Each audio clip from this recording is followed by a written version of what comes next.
Hello, I'm Anthony Day and welcome to the Sustainable Futures Report for Wednesday, 15th of March. I particularly wanted to welcome today all those people who have signed up this week as patrons.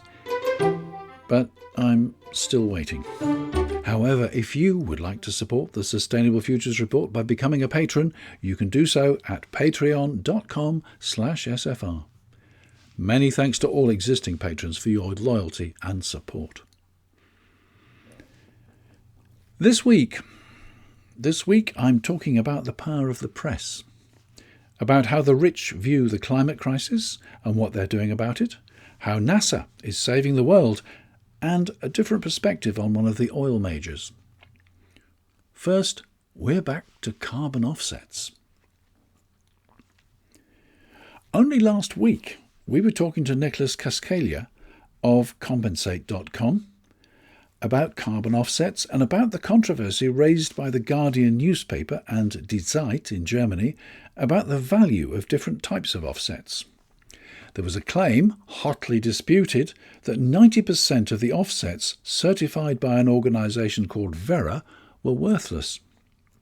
The argument was about the difference between avoided emissions and extracted emissions.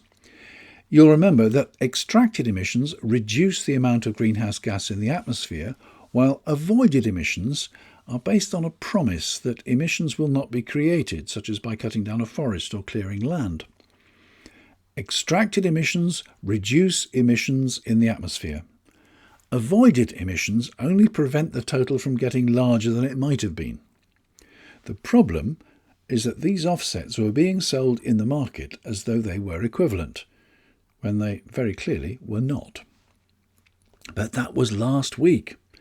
Now, Verra has announced that it will phase out and replace its rainforest offsets program, which used avoided emissions, by mid-2025. The power of the press? Maybe. Maybe it was the fact that there were flaws in this system which were brought to the attention of the major international brands which were relying on the Verra certification. Reputation is all. These brands could never risk the charge that their green credentials were founded on greenwash. What do the rich and famous think about climate breakdown? I had this message from a good friend of mine, Jay Allen, who is an executive coach and mentor and director of My True North, the ethical coaching company. He says, "I had lunch with a former billionaire and press magnate yesterday in London. There were 12 of us at his table, that is, until he said, 'Global warming is just a myth. It's a global government conspiracy so they can levy taxes on you for pretty much everything.' I found it easier to stand and walk out," he says, "than to listen to such utter bullshit." Good on you, Jay. Jay Allen's dining companion is clearly out of step with some other hyper-wealthy people. In his book Survival of the Richest, Escape Fantasies of the Tech Billionaires, Douglas Rushkoff describes how he was called in to advise a group of such people. They had already decided that climate breakdown would be apocalyptic and the risks were unavoidable.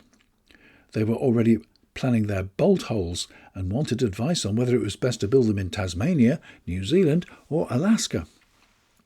The key question to which they wanted the answer was how they could retain the loyalty of their guards. Yes, they had already retained groups of former Navy SEALs and such like. These people are going around their daily lives just waiting for the call. And when it comes, they will rush to the secret locations to protect their masters' bunkers against a collapsing society. The trouble is that if there's no food in the shops, no petrol in the pumps, no cash in the cash points, which wouldn't have any value anyway, there's no hope of loyalty. Rushkoff suggested that the best way was to start now, to engage with these people and to create communities that could work together to face survival. That didn't go down well with his audience. Millions of dollars are already being spent on luxury bunkers and bolt holes, and some of them have private gyms and swimming pools and cinemas and supplies of food for years and years.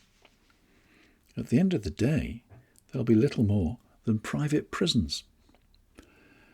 Hopefully, those among the rich and powerful who realise that the climate crisis is just that, a crisis, will also realise that the solution is not just to hide away, but has to involve everyone, and that much of the solution is in their hands. And now for some good news. You may have heard last week that NASA, the National Aeronautical and Space Administration, has announced the success of its DART program. The purpose of this mission was to send a missile to a distant asteroid and blast it off course. NASA now confirms that they have done this successfully, and therefore they will be able to deflect any asteroid which risks impacting with the Earth.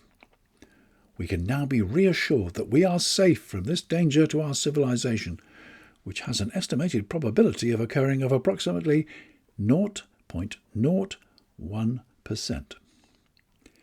Meanwhile, majority scientific opinion estimates that the chances of climate breakdown and devastation of the Earth and its peoples are better than 99%.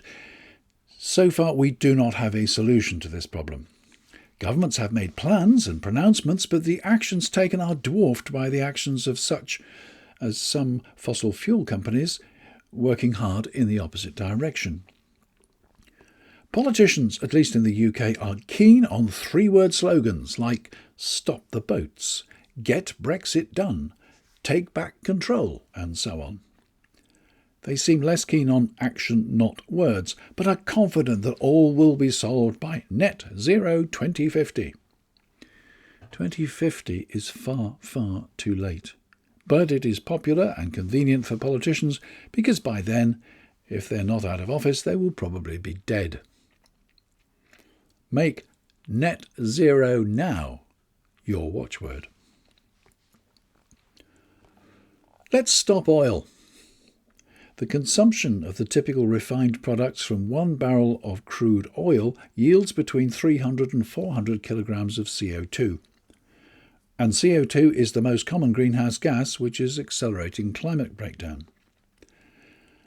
I'm no advocate of the fossil fuel industry, as you well know, but it is inescapable that we are where we are. The oil industry has been driving our industries and our prosperity for more than a century, and it is essential to the daily lives of all but a very few of the world's 8 billion inhabitants. Every day that we burn fossil fuels and create greenhouse gas emissions, we make the climate situation worse. But without fossil fuels in the world as it is today, the world cannot exist. It's an overarching dilemma. Unless we are very, very clever, we are not going to be able to solve one crisis without creating another. People are cynical about the oil industry ever since they started lobbying to discredit climate science back in the 70s, using all the tricks and misinformation that the tobacco industry had perfected. People are angry too to see the massive pay packets of chief executives, especially when they have been generated from rocketing prices caused by international crises such as the Ukraine war. As a result, people are very sceptical and cynical if an oil company ever talks about sustainability or low carbon. Nevertheless, it would make sense for an oil company to use its expertise to transform its operations in the face of a radically changing future. With that in mind, I want to tell you about a brochure I received recently produced by Phillips 66, the oil company which is best known in the UK for its jet service stations. It says, "We aim to deliver affordable, reliable and abundant energy whilst leading UK efforts to achieve a lower carbon future." In addition to the jet service stations, Phillips has a major refinery on Humberside, claimed to be one of the most efficient refineries in Europe. It's clear that Phillips is reinventing itself as an energy company rather than exclusively a fossil fuel company, so that it is installing electric car charging points on all its forecourts. I'm very pleased to see that any credit card will switch them on because as an electric car driver, I know that when you arrive at many charging points, they may be operated by any of a number of different companies requiring different apps or different cards. Phillips divides its UK objectives into 3 categories: processing lower carbon feedstocks, industrial decarbonisation, decarbonising the value chain. That means it is using things like used cooking oil and getting involved in the circular economy of plastics. It is developing renewable hydrogen and working on carbon capture and storage. It's also researching, manufacturing and/or distributing lower carbon energy products, including sustainable aviation fuel, renewable diesel, hydrogen as fuel, and EV battery coke. This last is a component of batteries for electric vehicles. This is a company facing up to the eventual phasing out of fossil fuels for sensible commercial reasons. How much faster could it go with targeted government strategies, penalties and rewards for urgent decarbonisation? Well, that's it for this week, but there's a lot coming up in future episodes. Esteban Velez Vega recommends I look at micromobility, and I'm going to combine that with 15-minute communities as well. This Friday there is a special edition on insurance in the context of the climate crisis, and I've already recorded an interview for the future about biodiversity and the liability for directors and corporations who failed to protect it. There's another perspective on the oil industry. This time I'll be looking at the oil industry in Guyana with an expert guest. I mentioned the other day the book Hothouse Earth, An Inhabitant's Guide by Bill Maguire. I've just finished reading it and strongly recommend it.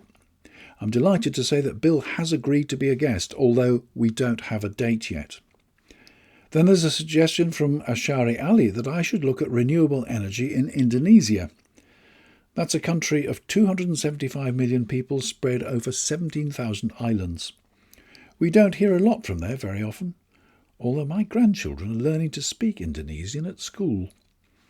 But that's another story.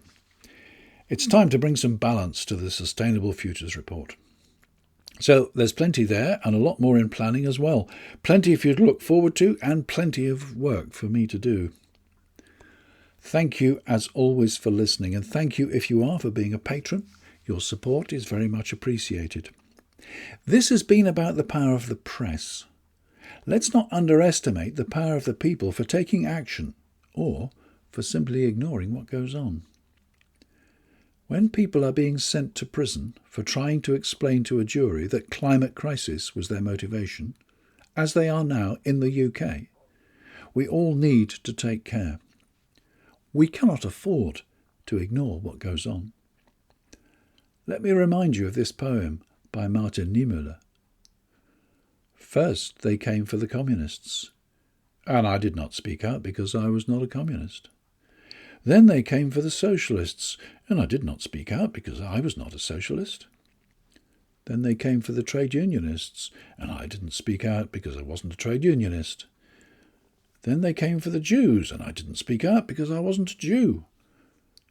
Then they came for me, and there was no one left to speak out for me. I shall be in London with Extinction Rebellion on the 21st of April. More on that next week. That was another edition of the Sustainable Futures Report. I'm Anthony Day. Until next time.